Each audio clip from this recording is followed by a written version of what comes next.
नमस्कार दोस्तों, आप सभी का स्वागत है मेरे YouTube channel Dhirendra Pandey cricket zone 981 पर।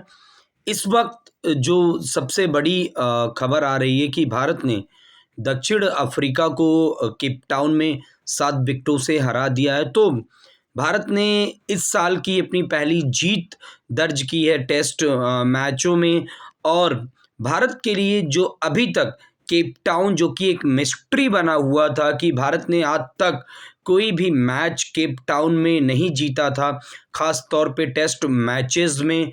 आज भारत ने केप टाउन के फ्रंटियर को फतह कर दिया। भारत ने यहाँ पर एक बहुत ही शानदार जीत दर्ज की है। और ये मैच जो भारत और दक्षिण अफ्रीका के बीच में खेला गया, यह क्रिकेट इतिहास का, विच मीन्स टेस्ट क्रिकेट इतिहास का सबसे छोटा मैच था, जो महज 5वें सेशन के पहले घंटे में ही समाप्त हो गया। और यहाँ पर जो एक बात जो गौर करने लायक है, अगर भारत में हो रहा होता तो कहीं न कहीं जो क्रिकेट फ्रेटर्निटी है, अभी तक पता नहीं उन लोगों के कितने कमेंट्स इस पिच पर आ गए होते, खास तौर पे अगर ये मैच भारत में होता। लेकिन अभी तक कोई भी क्रिकेट पंडित सामने आकर किसी ने भी यह बोलने की हिम्मत नहीं की कि ये जो पिच थी केप टाउन के न्यूलैंड्स मैदान की, ये टेस्ट क्रिकेट के लिए अनुकूल नहीं थी। ये मैच सोचिए आप लोग, जो महज 5वें सेशन में ही ख़त्म हो गया, कहाँ पर आप एक अच्छी क्रिकेट की उम्मीद कर सकते हैं। अगर हम टॉस से शुरुआत करें तो दक्षिण अफ्रीका ने कल टॉस जीता और उन्होंने पहले बल्लेबाजी करने का फैसला किया। और दक्षिण अफ्रीका की पहली पारी महज 55 रन्स के योग पर सिमट गई। और जो उसमें अहम किरदार था भारत की ओर से, वो था मोहम्मद सिराज का, जिन्होंने 6 विकेट्स हासिल किए और उनका भरपूर साथ दिया मुकेश कुमार और उनके साथ में जसप्रीत बुमराह ने, जिन्होंने 2-2 विकेट्स अपने नाम किए। उसके बाद जब भारत ने जवाब देने की शुरुआत की, जब भारत ने अपनी पारी की शुरुआत की, तो यशस्वी जायसवाल बिना कोई रन बनाए आउट हो गए। उसके बाद एक छोटी सी पार्टनरशिप होती है शुभमन गिल और रोहित शर्मा के बीच में। हालांकि रोहित शर्मा बहुत ही अच्छी बल्लेबाजी कर रहे थे, लेकिन यहाँ पर जो इस पिच में जो अप्रत्याशित उछाल था, उसका शिकार रोहित शर्मा हुए और वो महज 39 रन बनाकर आउट हो गए। उसके बाद श्रेयस अय्यर भी 36 रन बनाकर पवेलियन चलते बने। हालांकि विराट कोहली ने भारत के लिए कुछ देर तक उन्होंने संघर्ष करने की कोशिश की और अंत में उनका भी संघर्ष 46 रनों के योग पर समाप्त हो गया। उसके बाद तो फिर वही कहानी शुरू हो गई, तू चल मैं आता हूँ। और महज 153 के योग पर जब केएल राहुल आउट होते हैं, उसके बाद भारत की पारी में कोई भी रन्स ऐड नहीं हुए।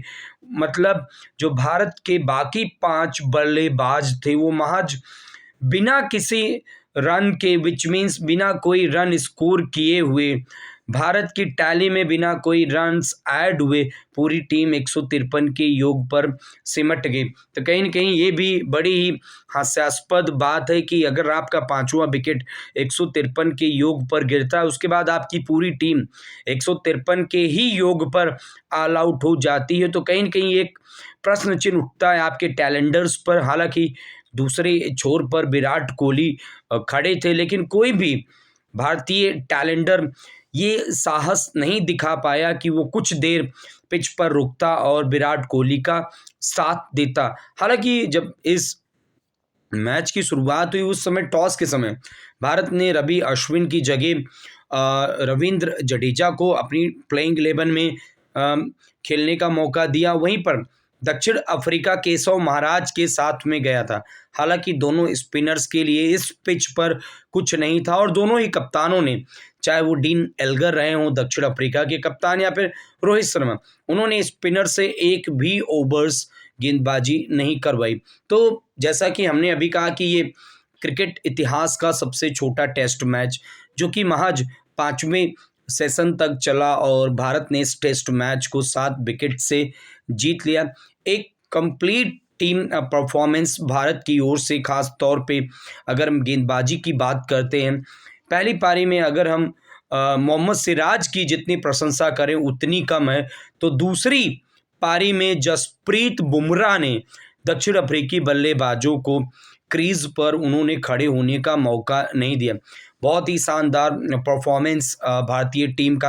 हालांकि जब वो पहला मैच हार गई थी, तो ख़ास तौर पे हमारे जो पड़ोसी हैं, हम यहाँ पे पाकिस्तान की बात करना चाहते हैं, वो हमेशा जो भारत 36 रन पे ऑल आउट हो गया था, हमेशा वो एक ही मुद्दे की बात करते हैं, 36 ऑल आउट। अरे भाई, आपकी भी टीम ऑस्ट्रेलिया में खेल रही है, आप 2-0 से पीछे हैं, और अगर आज बरसात ना हुई होती तो शायद पाकिस्तानियों आज आपको डेविड वार्नर और उस्मान ख्वाजा का जो प्रकोप था आज उसको आपको झेलना पड़ता। हालांकि अभी जो ऑस्ट्रेलिया का जो स्कोर है वो 116 रन पर है, जिसमें ऑस्ट्रेलिया ने अभी तक 2 विकेट्स खोए हैं। मार्नस लबुशेन और उनके साथ में स्टीव स्मिथ क्रीज पर हैं, तो ऑस्ट्रेलिया के लिए जो कल का दिन होगा वो बहुत ही इम्पॉर्टेंट होगा। अगर मार्नस लबुशेन और स्टीव स्मिथ थोड़ी देर विकेट्स पे रहते हैं, तो जो ये so called best bowling lineup है दुनिया की ना, कल ये फिर से एक्सपोज हो जाएगी। अरे भाई, आप हमारी टीम पर इतना क्यों ध्यान दे रहे हैं? आप अपनी टीम को देखिए जो कि ऑस्ट्रेलिया में रो रही है। आज तक आपने ऑस्ट्रेलिया में एक टेस्ट मैच नहीं जीता है, पिछले लगभग 20 साल से ज़्यादा हो गए जब आपको आखिरी जीत नसीब हुई थी ऑस्ट्रेलिया में। और जहाँ तक मुझे याद है कि अभी तक शायद पाकिस्तान ने ऑस्ट्रेलिया में जाकर एक भी टेस्ट मैच नहीं जीता, और आप हमें बताते हैं कि हम 36 रन पर ऑल आउट हो गए थे। भाई, हम 36 रन पर ऑल आउट हो गए थे, उसके बाद आप हमारा कमबैक देखिए, हम वहाँ पर बैक टू बैक 2 सीरीज जीत के आए हैं। आप अपना ध्यान रखिए।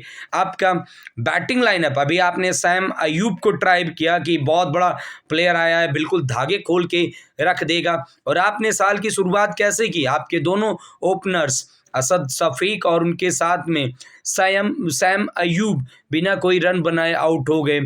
तो अगर साल की शुरुआत आपके लिए ऐसी हुई है कि जब आपके दोनों ओपनर्स बिना कोई रन बनाए आउट हुए हैं, और आप बार बार आप कंपेयर करते हैं बाबर आजम को विराट कोहली के साथ में, अरे भाई, कब तक आप सपने देखेंगे? आप ये जो सपने देखना छोड़िए और आप हकीकत में आइए। विराट कोहली का जो अचीवमेंट है उसको अचीव करने में बाबर आजम को अभी बहुत समय लग जाएगा, बहुत साल लग जाएगा, और उनका तब तक हो सकता है कैरियर भी ख़त्म हो जाएगा। अगर विराट कोहली के 50% के बराबर भी बाबर आजम अचीव कर लेंगे तो मैं उन्हें सैल्यूट करूंगा। नो डाउट बाबर आजम बहुत बड़े प्लेयर हैं, लेकिन आप लोगों ने उन पर इतना एक्स्ट्रा प्रेशर बना दिया कि वो प्लेयर जो कि आपकी टीम का ट्रम्प कार्ड हो सकता था, वो परेशान है। वो एक एक रन करने के लिए वो प्लेयर तरस रहा है। तो पाकिस्तानियों, आप हमारी चिंता छोड़ दीजिए, आप अपनी टीम का ज़्यादा ध्यान रखिए, अपने प्लेयर्स का ध्यान रखिए। हमारी आप चिंता क्यों कर रहे हैं? हमने अगर पिछला टेस्ट मैच हम नहीं जीत सके थे तो हमारा आप कमबैक देखिए। हमने आज दूसरा टेस्ट मैच किस एम्फैटिक तरीके से, किस शानदार तरीके से हमारी टीम ने दूसरे टेस्ट मैच में फतेह हासिल की है। और आप देखिए क्या बॉलिंग की है मोहम्मद सिराज और उनके साथ में जसप्रीत बुमराह ने। ये होती है बॉलिंग, ये होती है कैप्टेंसी। आप बार बार क्वेश्चन मार्क लगाते हैं हमारे प्लेयर्स पर। आप देखिए, आप क्या कहते हैं कि हमारे शुभमन गिल जो कि प्रिंस हैं, अभी आप देखिएगा, वो आप मत देखिए उनके 36 रन, लेकिन जो उस लड़के ने टैलेंट दिखाया इस मुश्किल पिच पर, और यशस्वी जायसवाल, अरे अभी तो उस लड़के को आए हुए 6 महीने हुए, लेकिन आज जो अप्रोच यशस्वी जायसवाल ने दूसरी पारी में दिखाया, कहीं न कहीं उसी का फायदा भारत को मिला, और उसी पारी की बदौलत रोहित शर्मा आराम से लास्ट तक एक छोर पर वो खड़े रहे और वो अंत तक भारत को जीत के दरवाजे तक लेकर गए। बहुत ही शानदार जीत, एक कंप्लीट टीम परफॉर्मेंस। लेकिन जो यहाँ पे सबसे बड़ा मुद्दा है वो है पिच का। क्या ये पिच टेस्ट मैच के लिए बिल्कुल अनुकूल थी? उत्तर होगा बिल्कुल नहीं, क्योंकि ये जिस पिच पर ये टेस्ट मैच खेला गया, शायद this was the most difficult pitch I have ever seen. यहाँ पे जिस तरीके का एक्स्ट्रा बाउंस था और जो ग्रासी पैच था ख़ास तौर पे गुड लेंथ पे, और सबसे बड़ी बात है कि गनीमत की बात रही कि कोई भी खिलाड़ी यहाँ पर दोनों साइड से, चाहे वो अफ्रीका की साइड हो या फिर इंडिया की, कोई भी खिलाड़ी इंजर्ड नहीं हुआ। तो भारत की ओर से कंप्लीट टीम परफॉर्मेंस, भारत ने ये दौरा जीत के साथ शुरू किया। T20 सीरीज भारत ने 1-1 से बराबर की थी। उसके बाद वनडे सीरीज भारत 2-1 से जीता था। केएल राहुल की अगुवाई में बिल्कुल यंग टीम के साथ भारत गया था, और टेस्ट मैचेस में भारत ने 1-1 से ये सीरीज ड्रॉ की है। तो एक जो ये दौरा रहा है अफ्रीका का, बहुत ही शानदार रहा है भारतीय टीम के लिए। और इससे बड़ी बात क्या होगी कि एक समय वहाँ पर आपकी T20 टीम थी, उसके साथ में वनडे प्लेयर्स आपके वहाँ पर थे, आपके टेस्ट प्लेयर्स भी पहुँच गए थे, और भारत की ए टीम भी दक्षिण अफ्रीका ए के साथ में श्रृंखला खेल रही थी। तो ये भारत की बेंच स्ट्रेंथ को दर्शाता है कि आपके एटलीस्ट 40 से 50 प्लेयर्स एक समय एक साथ एक दौरे पर थे। लेकिन लोग यहाँ पे हमारे जो पड़ोसी हैं, उनको तो अपने से ज़्यादा हमारी चिंता लगी रहती है कि भाई हम कैसा खेल रहे हैं, हम तो 36। अरे भाई उसको तो उस बात को हुए तो अरसा बीत गया, आप अपने पे फोकस करिए। आपके क्या हाल हैं? ऑस्ट्रेलिया में आप ऑलरेडी 2-0 डाउन हैं, आपके नंबर 9 बैटर्स ने आके आपकी इज्जत बचा ली, तब आप 313 तक पहुंच गए हैं। रिजवान ने हालांकि एक अच्छी पारी खेली। उसके बाद आज आप देखिए क्या जवाब दिया है उस्मान ख्वाजा और उनके साथ में डेविड वार्नर, जो कि अपने कैरियर का ये आखिरी टेस्ट मैच खेल रहे हैं। एक शानदार कैरियर उनका रहा है। अगर मैं ग्रेटेस्ट ओपनर्स की बात करता हूं, तो मैं डेविड वार्नर को वीरेंद्र सहवाग के बाद मैं उनको दूसरे नंबर पर रखता हूं, क्योंकि जो मुकाम डेविड वार्नर ने हासिल किया वो एक T20 स्पेशलिस्ट के रूप में आए थे, लेकिन जो परफॉर्मेंस डेविड वार्नर ने टेस्ट मैचेस में किया वो बिल्कुल इनक्रेडिबल रहा है। बहुत ही शानदार कैरियर, और हम उनके अगली पारी के लिए हम उनको बहुत बहुत शुभकामनाएं देते हैं। और क्रिकेट डेविड वार्नर को हमेशा मिस करेगी। हालांकि अभी वो लीग्स क्रिकेट खेलते हुए दिखाई देंगे, वो अभी T20 मैचेस में ऑस्ट्रेलिया का हिस्सा रहेंगे। उन्होंने सिर्फ टेस्ट मैचेस और वनडे मैचों से उन्होंने रिटायरमेंट की घोषणा की है। हालांकि वो T20 मैचेस अभी ऑस्ट्रेलिया के लिए वो खेलते हुए हमें दिखाई देंगे। लेकिन अगर अब यहाँ पे हम बात करेंगे भारतीय टीम की, तो एक कंप्लीट दौरा रहा ये भारत के लिए। अगर हम उसकी शुरुआत करते हैं T20 मैचेस से, जहाँ पे रिंकू सिंह ने बेहतरीन परफॉर्मेंस किया, कप्तान सूर्य कुमार यादव ने बेहतरीन शतक लगाया था, उसके अलावा यशस्वी जायसवाल ने भी एक बेहतरीन पारी खेली थी। वनडे में आपको संजू सैमसन का एक नया वर्जन देखने को मिला, उनके साथ में साई सुदर्शन ने भी बेहतरीन अपने कैरियर की शुरुआत की है। और मुझे तो ये भी लगता है कि शायद जो इंडियन टीम मैनेजमेंट है उनको चाहिए कि वो साई सुदर्शन को एज अ टेस्ट प्लेयर भी कंसीडर करें, क्योंकि जो टेक्निक है साई सुदर्शन के पास वो बहुत ही शानदार टेक्निक है। ख़ास तौर पे विदेशों में जाकर जो उनका लूज ग्रिप के साथ जो खेलने का उनका जो ये तरीका है उनको बहुत हेल्प करेगा। ख़ास तौर पे जो भारत इस साल के अंत में जब भारत ऑस्ट्रेलिया के दौरे पर जाएगा, जी हाँ पड़ोसियों ध्यान रखना, एक बार फिर से हम ऑस्ट्रेलिया जाएंगे, और इस बार आप ज़रा अपनी टीम का परफॉर्मेंस देख लीजिए, और जब हम लोग जाएंगे तो हमारा भी आप परफॉर्मेंस कंपेयर करिएगा कि हम एटलीस्ट सीरीज़ नहीं हार के आने वाले हैं ऑस्ट्रेलिया से। क्योंकि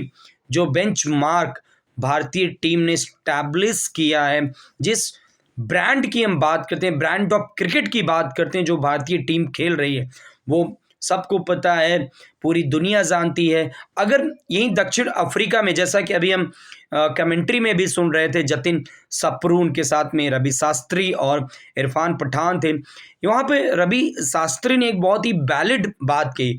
उनका कहना था कि भाई अभी हाल फिलहाल में आपका वर्ल्ड कप खत्म हुआ, तो यहाँ पे जो वनडे मैचेस की सीरीज थी वो नहीं होनी चाहिए थी, क्योंकि साउथ अफ्रीका ही एक अभी तक जो एक ऐसा फ्रंटियर रहा है जिसको भारत ने अब तक फतेह नहीं किया, जहाँ पर भारत ने टेस्ट मैचों में कोई भी श्रृंखला अब तक नहीं जीती है। तो ये सुनहरा मौका था भारत के लिए।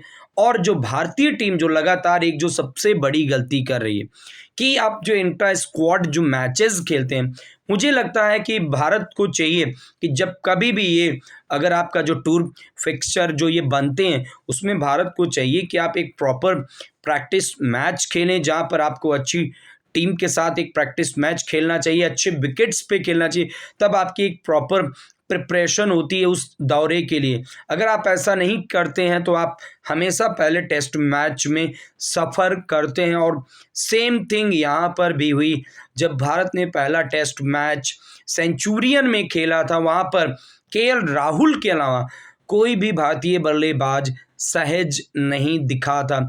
सारे भारतीय बल्लेबाज स्ट्रगल करते हुए दिखाई दे दिए। और वही सेम टीम जब आपने दूसरे टेस्ट मैच में उतारी तो गेंदबाज बिल्कुल अलग दिखे। हालांकि ये मुश्किल पिच थी, लेकिन यहाँ पर कई प्लेयर्स ने छोटी छोटी लेकिन वो अहम पारियां खेली। कई बार आपके 36 और 40 रन्स भी वो 100 से बड़े हो जाते हैं, क्योंकि वो आपके विनिंग कॉज में आ जाते हैं। और भारतीय टीम ने कुछ वैसा ही यहाँ पर किया, क्योंकि चाहे वो रोहित शर्मा के 39 रन्स रहे हो या इसके अलावा शुभमन गिल के 36, विराट कोहली के 46, इन छोटी छोटी पारियों की बदौलत ही भारत का जो स्कोर था वो 153 रन्स तक पहुंचा था। और जो भारत ने पहली पारी में 98 रन्स की लीड ली थी, वही भारत के लिए काफ़ी फ़ायदेमंद साबित हुई। हालांकि एडन मार्क राम ने इस मुश्किल पिच पर एक बेहतरीन 100 बनाया। उन्होंने लगभग 102 या 103 बॉल्स में 106 रनों की बेमिसाल पारी खेली। हालांकि उनकी जो ये पारी रही वो साउथ अफ्रीका को संकट से उबार नहीं सकी, और उनकी इस पारी की बदौलत ही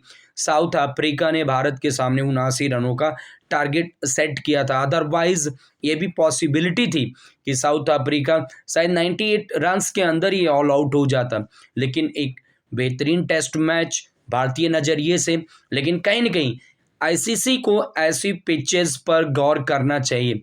आप घर अपनी कंडीशंस का फ़ायदा उठाना चाहते हैं, इसमें कोई भाई जितने भी बोर्ड हैं वो सब चाहते हैं कि हमारी जो घरेलू टीम है उसको अपनी कंडीशन का फ़ायदा मिले, लेकिन ऐसी भी पिच आप ना बनाएं कि जो मैच, जो दर्शक, जो ऑडियंस हैं, जो अच्छे क्रिकेट को अप्रिशिएट करते हैं, इंजॉय करते हैं, जिन्होंने ये उम्मीद की थी कि ये मैच लगभग 4 दिनों तक चलेगा, हालांकि ऐसा कुछ हुआ नहीं और ये मैच महज 5 सेशंस में ही ख़त्म हो गया। तो एक बेहतरीन, शानदार, लाजवाब जीत भारत की। और ये जो भारत का जीत का सूखा था केप टाउन का, आज वो श्रेयस अय्यर के इस लॉफ्टेड चौके के साथ वो समाप्त हो गया है।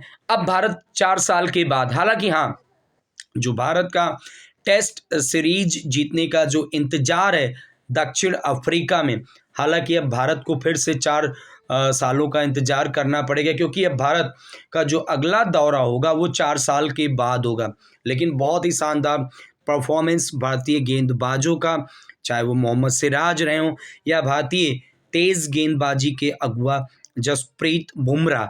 अब भारत इसके बाद 11 तारीख से जो भारत की अगली श्रृंखला होगी वो होगी अफगानिस्तान के खिलाफ, और उसमें भारत की T20 टीम में हम कुछ नए लड़कों को देख सकते हैं। उसके बाद इंग्लैंड आ रहा है 5 टेस्ट मैचेस के लिए, तो एक बेहतर रोमांचक श्रृंखला होने वाली, क्योंकि इंग्लैंड का जो बैज बॉल का जो घमंड है, जो एक कहते नहीं जिस ब्रांड की क्रिकेट इंग्लैंड खेल रही है, शायद कुछ दिन पहले मैथ्यू हेडन ने कहा था कि अगर ये जो ब्रांड ऑफ क्रिकेट इंग्लैंड खेल रहा है, अगर इसे कोई रोक सकता है तो वो ऑस्ट्रेलिया या फिर इंडिया। तो ऑस्ट्रेलिया ने लगभग वो 50% काम एसएज में कर दिया है, और जो अब बाकी का जो 50% है वो भारत करेगा अपनी पिचेस पर। यहाँ पर आप सबको पता है कि इंडिया में हराना किसी भी सेना कंट्रीज़ के लिए हमेशा से एक बहुत ही मुश्किल चुनौती रही है। तो इंग्लैंड के सामने एक बहुत बड़ा टास्क होगा कि भारत में आकर वो भारत को हराएं। एक रोमांचक सीरीज होगी और हम सब इस सीरीज का भरपूर लुत्फ उठाएंगे। लेकिन आज की जीत बेमिसाल रही है, शानदार रही है, क्योंकि भारत ने आज हिस्ट्री को क्रिएट किया है केप टाउन के न्यूलैंड्स ग्राउंड पे। और हम उम्मीद करते हैं कि भारत का जो ये जीत का परचम वो ऐसे ही नित दिन प्रतिदिन आगे बढ़ता रहेगा।